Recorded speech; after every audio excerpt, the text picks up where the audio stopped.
दोस्तों, मेरा नाम है राजू यादव। कहानियाँ सुनाता हूँ, किस्से कहानियाँ जो आपके दिल को छू जाएँ।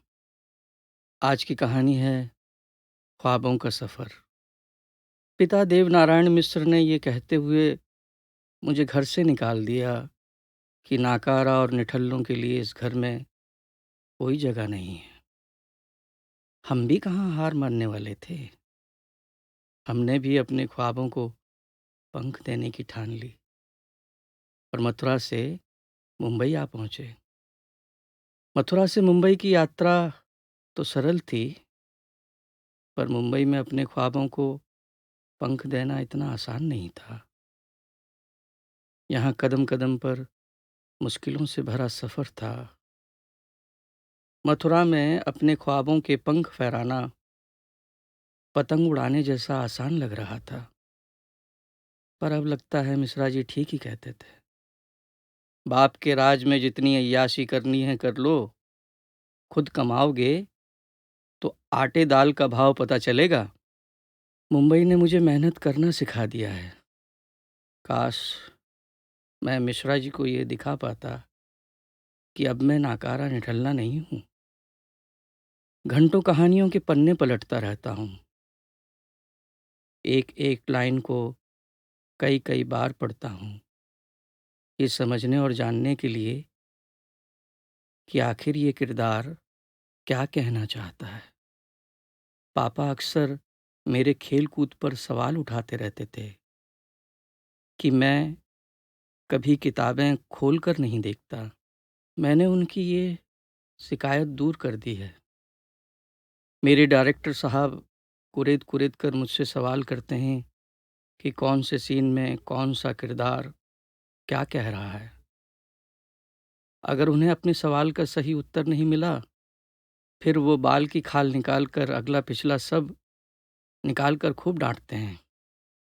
उनके डर से ही सही, मगर अब मेरा पढ़ने में मन लगने लगा है।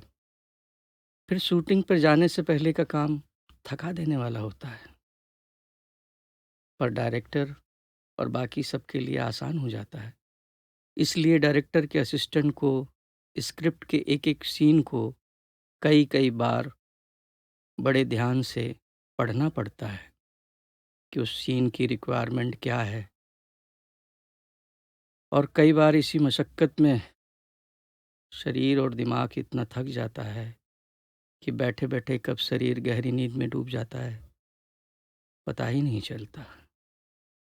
उजाले के ख्वाब कई बार नींद में डराने लगते हैं।